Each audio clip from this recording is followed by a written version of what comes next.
Hi, everybody. Welcome to First Friday Lunch. My name is Tina Holland, and once a month on the first Friday, I go ahead and I have a live stream right here on YouTube, and I will talk about all things writing related. Happy New Year, and that kind of ties in with what I've got planned to talk about for today, and that is 2020 in review for goals, and then my goals for 2021. So let's just get right down to it. I'll just go over the recap of my 2020 goals. It's not too exciting, really, and as I'm sure most of you will not be surprised, it was kind of a crappy year all the way around. So right off the bat, my plan was to write 2 books, one for book boutiques and a new genre, and then to self-edit, courtesan, and find that book a home. So I did write, I only wrote 1 book that I was this Regency, that new genre book. I ended up writing a Regency, What Charlotte Wants, and I got that done. And I was going to write a book for book boutiques, but then I ended up not writing one. I just could not get into the story, and I think I started it too late. I didn't really have a plan for it. So what I ended up doing was I did self-edit Courtesan. I sent it over to an editor, and that book ended up going to book boutiques, which is good because I wanted to keep something in the pipeline with my current publisher, which is book boutiques. And then the new genre book, I'd kind of planned to shop around to see if I could either go traditional or go with another small press company. My business goals for 2020 were to attend the Writers and Garden Founders Retreat and a couple of the local conferences that we have here in the area, and then to create and follow a budget. Obviously, I didn't go to any conferences this year. I thought I would, and then I ended up not doing that. I did do, there was an online retreat. I think it was Evergreen online retreat. I'll put the link below because I believe their videos are still out there on YouTube. I did go to pieces of that. And then we ended up doing our founders retreat online this year. So technically I kind of went, but I didn't actually travel. I was booked to go to ValleyCon this year in October, and that was canceled because the case numbers of North Dakota ended up going up. So they canceled the conference altogether, which was fine, but they didn't also have a backup plan to do it online. Some conferences did go online and other conferences did not. So I think it's probably not too surprising to many people that there wasn't a lot of travel or conferences on those large scales that we're used to in the publishing business. For personal goals, I wanted to get to the gym 3 times a week. Self-care, I wanted to start doing massages once a month, doing pedicures, and then just basically treating myself.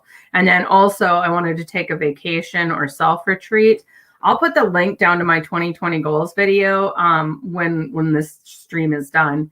But obviously none of this happened. I think I managed to get my massages in before the pandemic. So I think I had 3. And then the gym, I was doing pretty good with that. It was probably more like 1 to 2 times a week rather than 3 times, given weather and a few other events that we had prior to the pandemic. But obviously that didn't happen. I do still have my gym membership, and it is one of those things that my husband and I will be looking at, like, are we going to keep this? Because we were hoping to start going to the gym after the pandemic, but that just, hasn't happened for whatever reason. So, I do have a comment here. I will go to that really quick before my, let's see. Catherine Noon. Good morning. Thanks so much for recognizing it. Happy New Year to you too, Catherine. So the other thing that, what was the other thing that I had on this personal one was that to do vacation or a self-retreat. And actually, my husband and I had planned to take a vacation, I think in like March when the pandemic hit. And I kind of suspected things were scaling back, that I wasn't going to go to a conference or anything like that. And so one of the things we had talked about, and this was March of last year now, I was like, well, let's take a vacation to Hawaii because we've always talked about doing that. And we planned on doing it like actually in this January timeframe that we're in right now. And so I'd gotten all the brochures and everything. If you are thinking about a vacation, just for your reference, you can usually go to the state's website and get like all the brochures for free. They'll mail them to you, but you can do some exploring. So I did that. I went ahead and did that. I used Kayak to kind of help me price airline tickets. So I'd put in a thing on, this is when I want to travel. This is where I want to go. And so I had put all that in. So I was kind of tracking like ticket prices and everything. And then we thought, well, we wouldn't probably buy tickets until November or whatever. And so we figured we had plenty of time to figure out whether we were going to go, because usually I would buy tickets about 3 months before, but we figured after the election we would have a pretty good idea of where we were sitting, and clearly we're not going anywhere. So that'll be tabled for like next year. The other thing that we had talked about doing is like a self retreat where we'd maybe go to like northern Minnesota or western North Dakota and take our caravan there, and then we would self retreat. And we didn't do that either.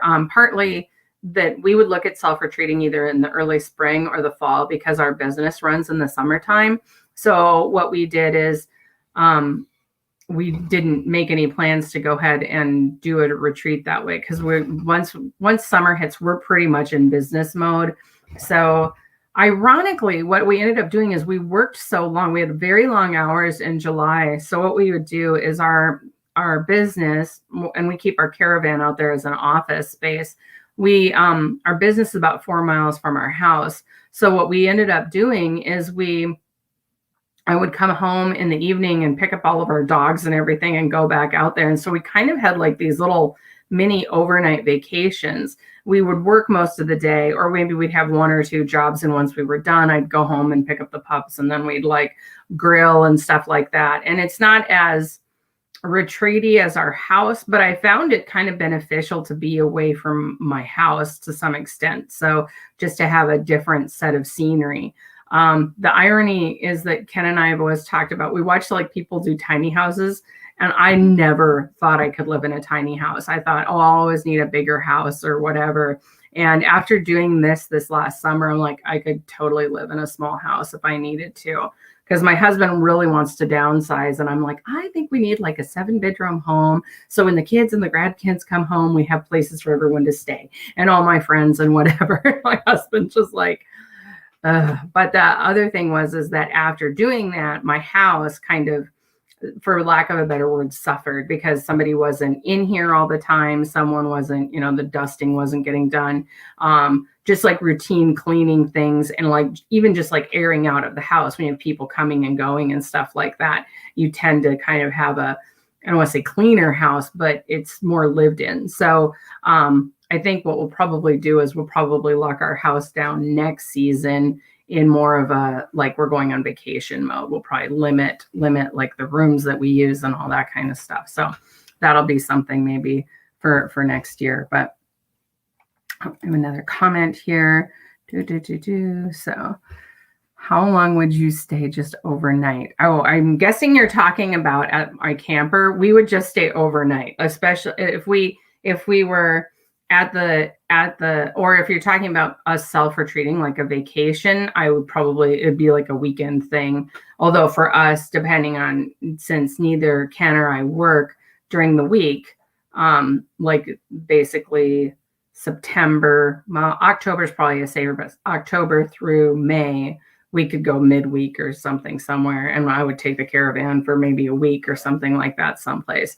But at our business, what I would do is literally, it was just overnight that we were kind of staying out there, unless we didn't have work the next day, and then we would kind of extend it in. But it seemed like it was enough of a break to go ahead and just not be stuck at home. It like broke up that monotony that you have or whatever. So, but yeah, I usually get pretty antsy by the time fall comes around that I want to travel. And even now I was super, super bummed we weren't going to be able to go to Hawaii, because I'd kind of planned it out, and had made arrangements to fly out of Fargo, which is super close to us. It's not uncommon for people in this area to drive down to the Twin Cities to fly out, because you can usually get cheaper airfares, and there's just a lot more flexibility. But given the it's like a 4-hour drive, depending on how fast you drive, but roughly it's a 4-hour drive from here to there. And then you got to pay for parking. And I think parking is upwards of $20 a night. So if we could fly to Fargo and I could maybe park my car at like Crystal, my friend Crystal or whatever, I could maybe do that. That would save us some money. So nowadays, when I look at prices for tickets, even like if I travel normally, like pre-pandemic, I always look and see if Fargo's like within $200, it's probably going to be cheaper to fly out of Fargo just because the cost of parking is so expensive. It's down there. Plus, sometimes you have to get, depending on how you do your flights. I prefer to take early morning flights. My husband is a pilot and he has his commercial pilot's license. And generally speaking, what happens if you catch those later flights, you could run the risk of pilots running out of hours and your flight getting delayed or canceled. And so I always like to grab that first morning flight because then like the first one of the day, I like to grab that one because I know at least as far as pilot hours are concerned, I'm going to get where I need to go.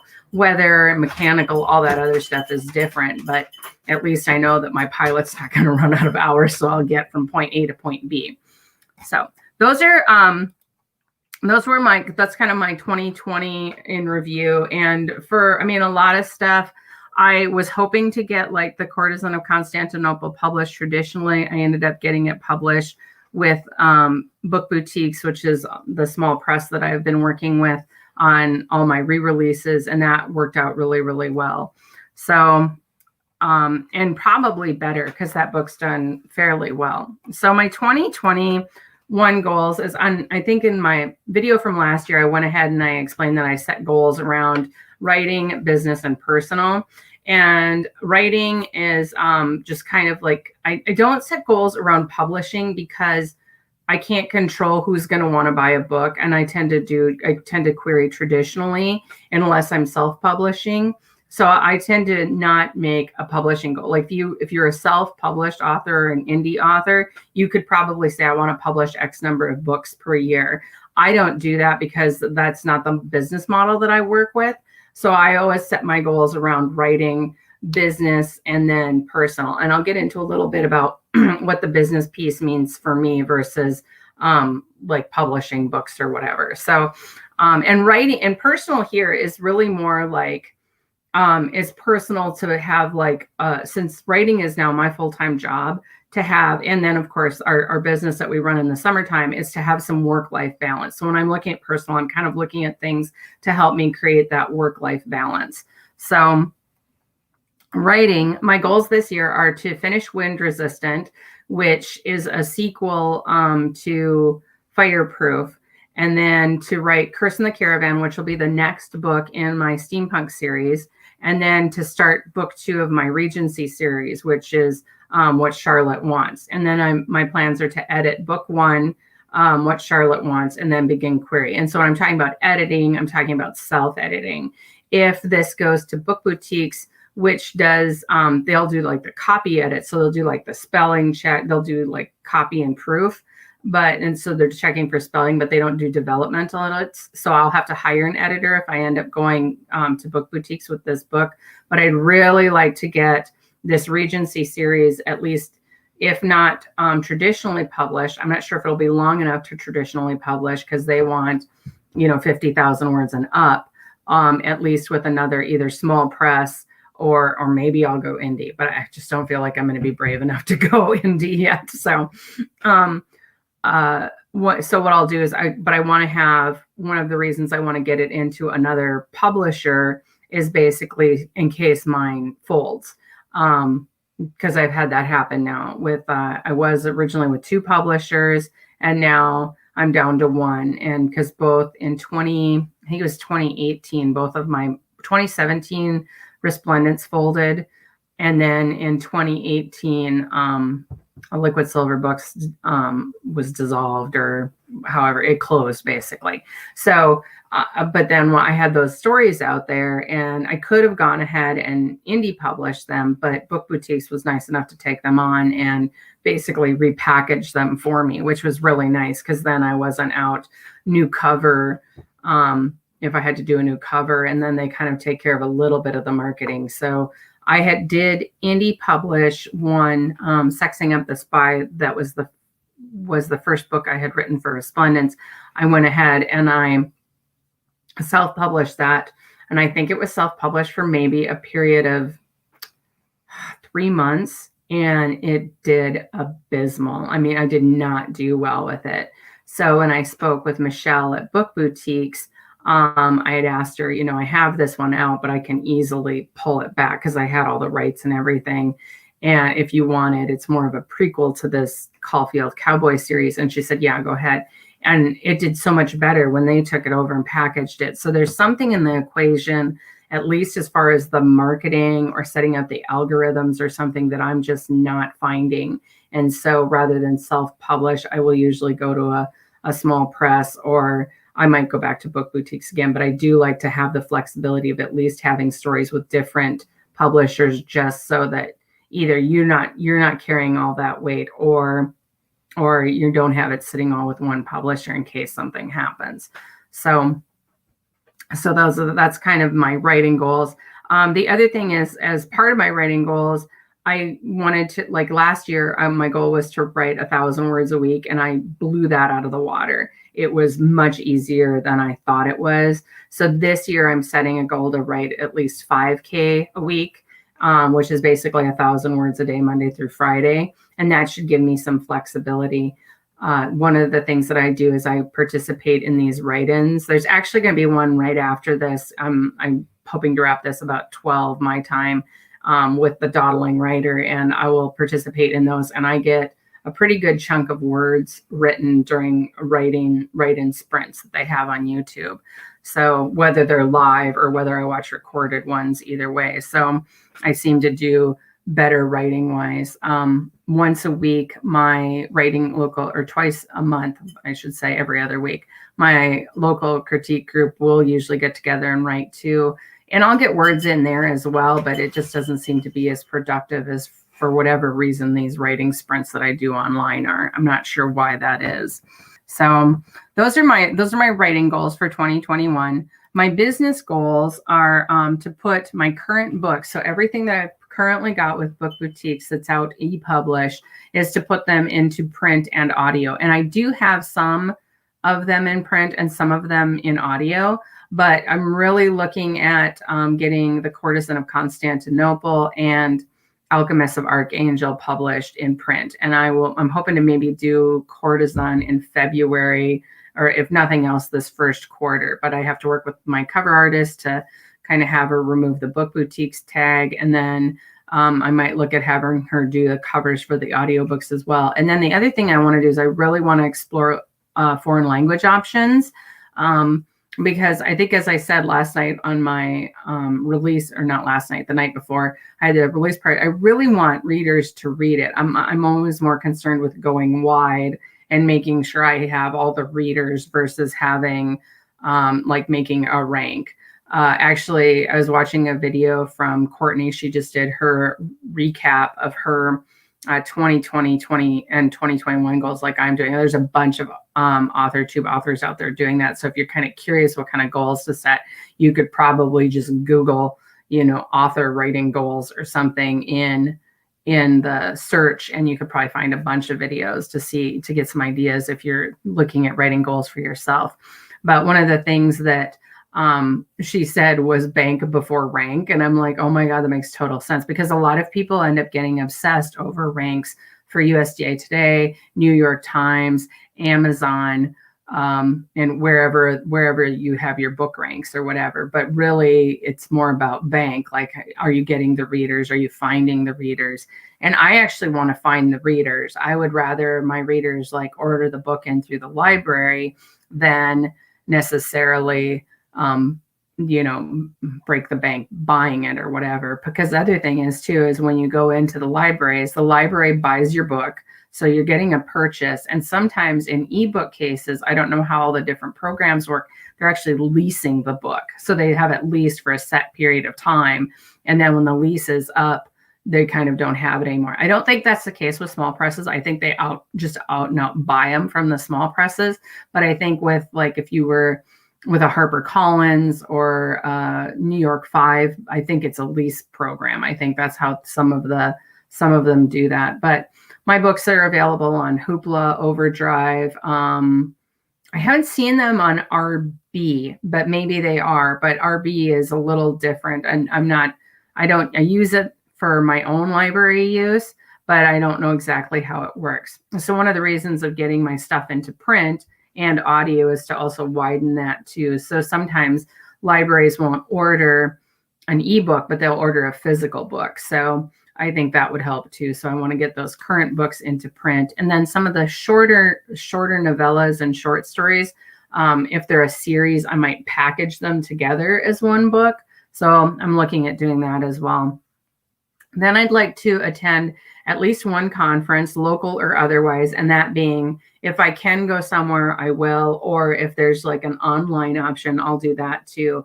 I noticed some of the ones that I looked at attending this year, because last year they were straight up canceled, all the attendees' fees, like the fees that the authors and maybe the readers paid for like RT Book Lovers Con and then Wild Dead Woods. Those are just some of the ones that I look at. All those fees rolled over into this year. So if those, I'm like, okay, well, those are automatically out because they just don't have space. I think maybe Lloyd Foster's rolled over into this year as well. So there's no space available at those conferences, even if there was an option for me to go, like if the pandemic suddenly drops tomorrow.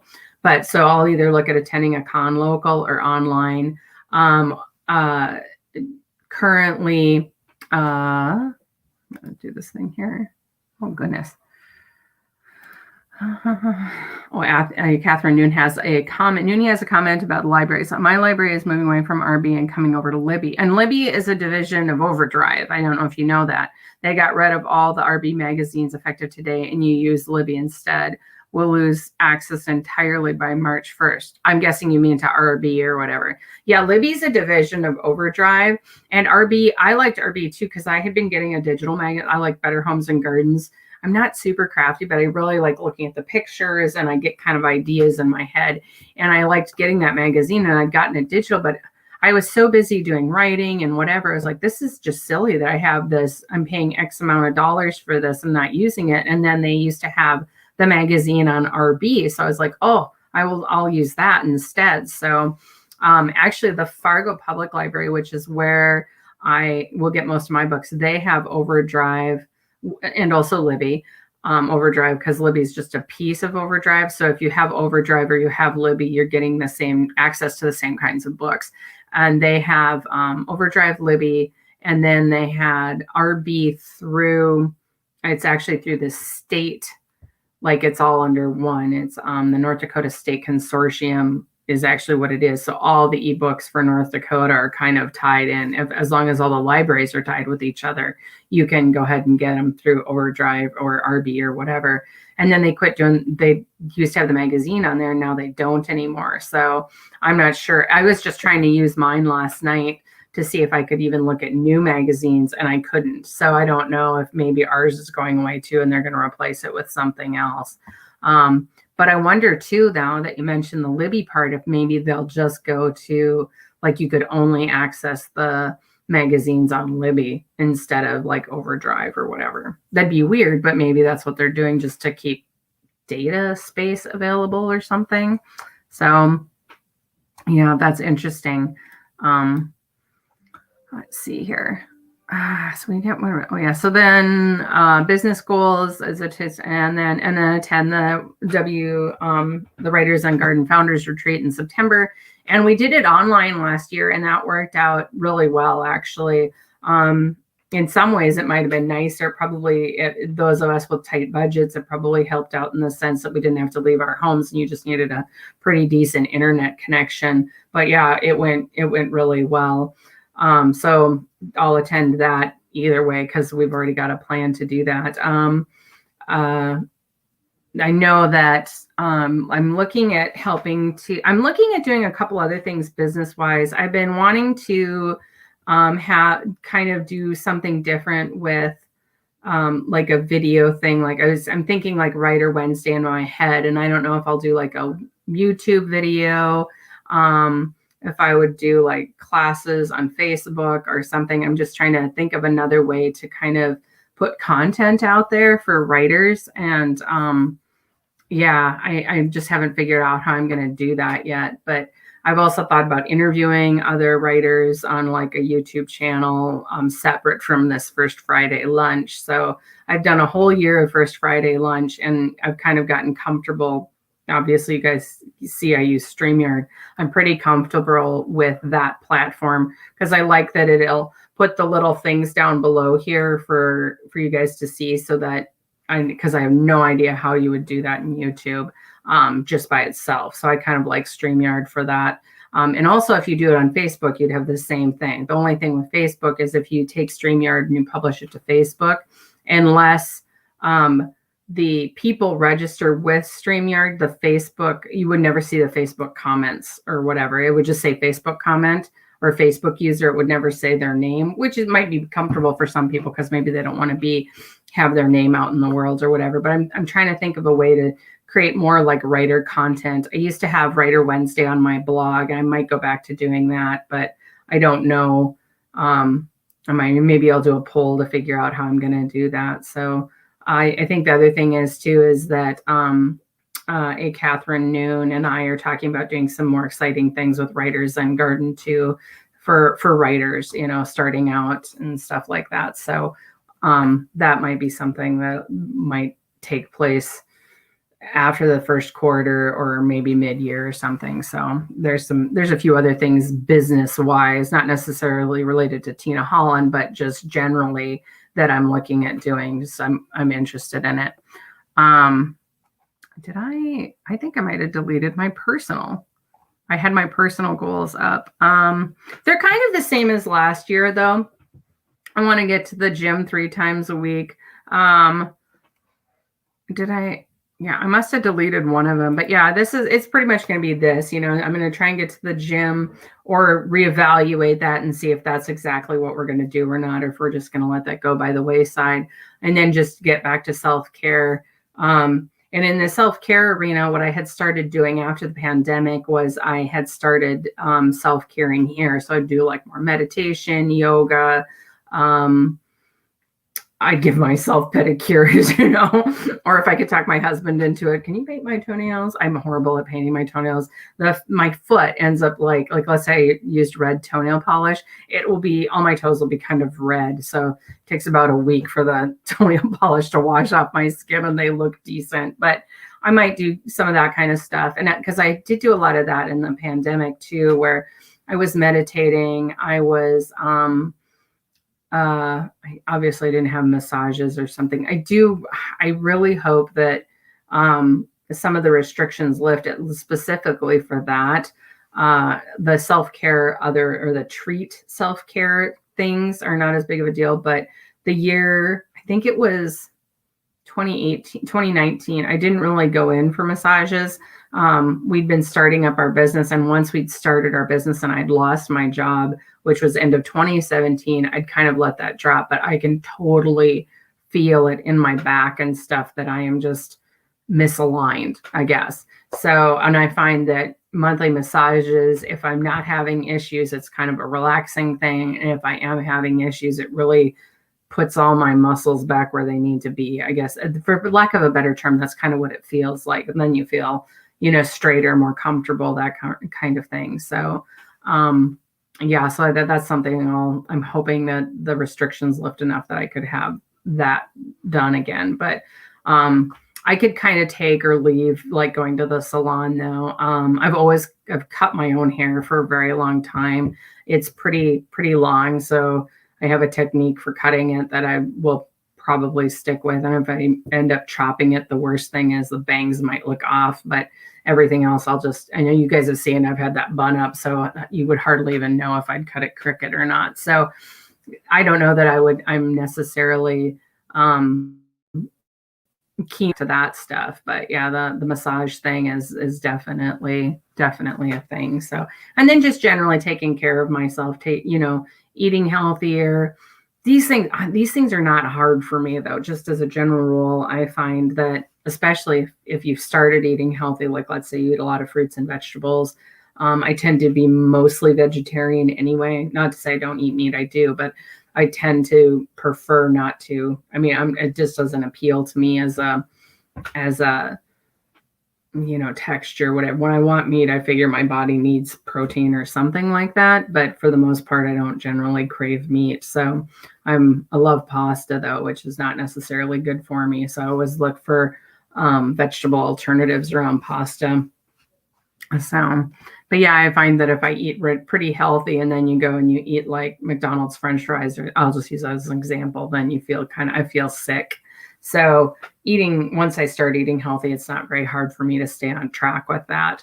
I do love rich foods though, like cheesecake or something like that, fatty richness, but not necessarily fried foods. So yeah, I think that just some of that kind of stuff to just get back to a healthier state. I think I am at time unless you guys have questions about anything, but yeah, really, yeah, just trying to get into the new year and get into the groove of things, because it's been this. I'm sure everyone is as happy as I am to throw 2020 in the rearview mirror. It's weird because personally, it was a super sucky year between the pandemic and then also like the finance situation of it, like trying to figure out how you're going to pay for things when whatever. Not great, but writing wise, I wrote probably more than I've ever written, partially because I was locked down and had nothing better to do.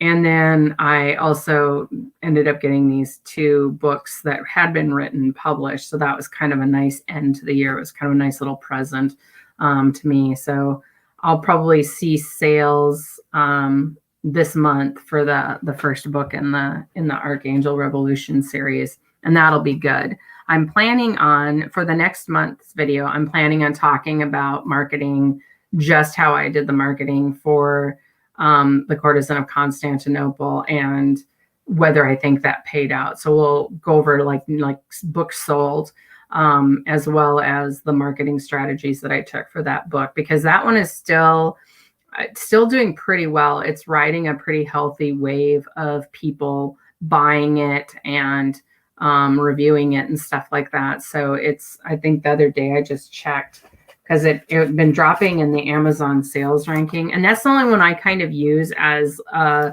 indicator of how well the book is doing, not necessarily like, oh, I made whatever. It's not like USA Today or New York Times or something like that. But Thursday, yep, it was number 520 in steampunk fiction on the Amazon website. And I think that's the other thing too, is when I do the marketing video, we'll kind of go through some of those numbers live so you guys can see. And I can give you my best guesstimate of how I thought that equated in sales, just because I was curious trying to figure it out. And then also we can talk about like royalties and stuff like that. So the next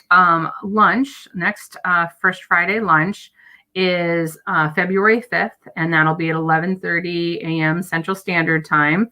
So pencil me in for lunch.